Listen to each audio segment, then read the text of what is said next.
Tak lihat. Ya tidak kali dibuat. Lagi-lagi kami bilang kurang ajar juga. Tak bisa diselesaikan kalau begitu. Assalamualaikum. Salam. Ini berapa bulan begitu? 4 bulan. Kenapa sih? Ini so. Dok kemarin baru kami bilang selama atau bilang hamil.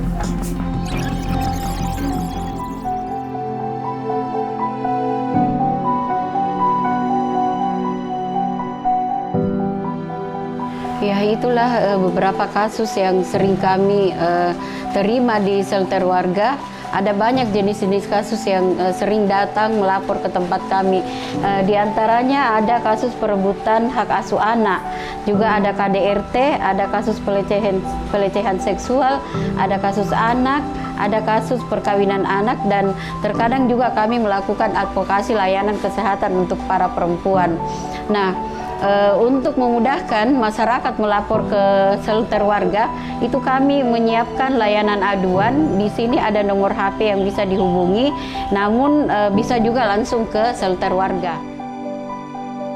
Ini ada alur layanan yang bisa kita lihat bahwa ketika kasusnya itu ringan, kami biasa melakukan mediasi. Namun ketika berat kasus itu, kami rujuk ke UPT PPA, kami bisa juga ke polisi maupun ke LBH Makassar.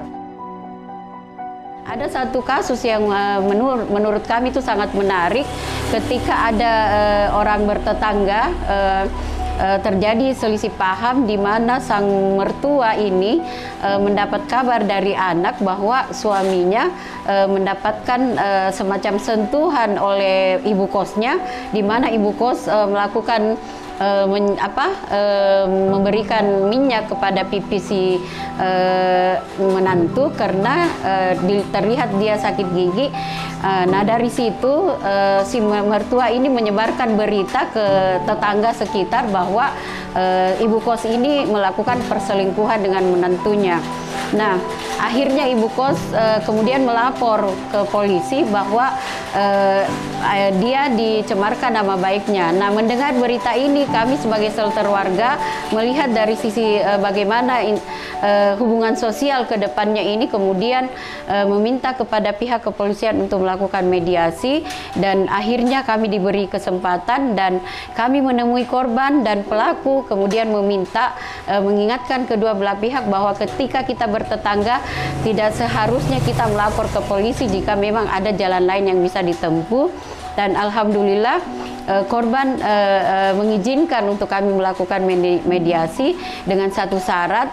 Korban meminta untuk kami menghadirkan kurang lebih 50 orang warga untuk memberikan kesempatan kepada ibu mertua untuk menyampaikan kepada warga yang hadir di situ bahwa berita yang dia sebar kiri kanan itu sebenarnya tidak benar, itu hanya berita bohong saja. Dan alhamdulillah setelah kami komunikasi dengan beberapa tokoh masyarakat, kasus ini bisa terselesaikan, dan kami terus memantau, melakukan monitoring ke wilayah tersebut, dan alhamdulillah sampai hari ini mereka rukun. Dan itulah hasil dari salah satu kasus yang menurut kami itu menarik karena menghadirkan banyak orang. Nah, kalau dari kasus KDRT juga, ini juga salah satu contoh ketika ada kasus KDRT dan kami melihat bahwa korban ini dalam kondisi trauma, maka kami tidak lagi melakukan mediasi, tapi merujuk langsung ke UPT PPA untuk mendapatkan layanan konseling oleh psikolog. Nah, dari beberapa kasus, ada juga kasus-kasus yang bersentuhan dengan hukum, itu kami biasa bekerja sama dengan LBH Makassar, karena saya juga sebagai paralegal LBH tentu menjadi bagian dari LBH. Jadi seperti itu cara kami untuk melakukan penanganan dan pendampingan terkait dengan kasus-kasus yang masuk di layanan shelter warga. Apa yang disampaikan oleh Ibu Sumarni terkait dengan kasus KDRT, tentunya ini menjadi awal dari lanjutan yang harus disampaikan kepada UPTD PPA. Lewat layanan kami di UPTD PPA, tentunya kami akan melakukan asesmen lanjutan Dari hasil asesmen ini, kita bisa dapat lihat bahwa kejadian yang mendasari serta upaya penyelesaian yang harus dilakukan. Dan tentunya layanan yang sangat dibutuhkan oleh korban adalah layanan psikologi yang bisa membantu pemulihan trauma yang dirasakan oleh korban. Dari hasil konseling lanjutan ini juga tentunya kami akan menggelar rapat gelar kasus yang mengundang beberapa OPD terkait sehingga penyelesaiannya bisa lebih komprehensif. Tentunya kami mengundang salah satunya adalah Dinas Sosial untuk mendeteksi kerawanan sosial yang dialami oleh korban.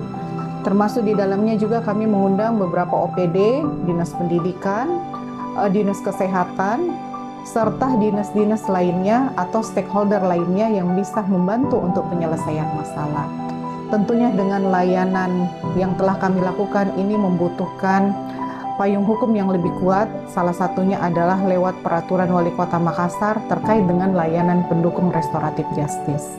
Kami berharap bahwa payung hukum ini menjadi sinergi dan kolaborasi untuk menyelesaikan permasalahan-permasalahan kasus yang terjadi di Kota Makassar untuk perempuan dan anak.